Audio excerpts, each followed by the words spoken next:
Hello, this is Nova Topflex. In this video, I will be showcasing and demonstrating the YTree file manager from the perspective of a TTY interface. While unfortunately I was unable to, while recording this video at least, perform all the possible ways to navigate between different directories, I was only able to navigate further in, but not necessarily out by way of the YTree file manager.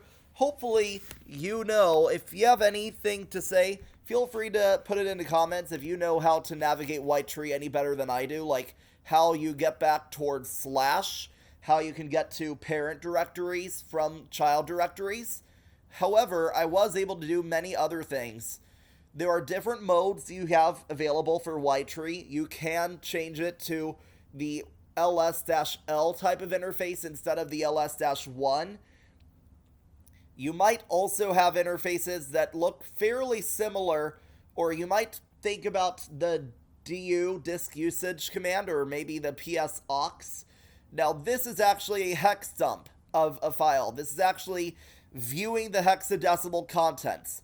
Since this is a TTY, since this is essentially a teletypewriter type of machine, the TTY is not a graphical user interface and does not support nearly as many characters from Unicode as the graphical user interface would. So again, while the graphical user interface supports characters, now even then, it is also possible that this hex dump is just using the special characters at the very beginning, the C0 and C1 control characters, really. And thanks for watching. Signing off.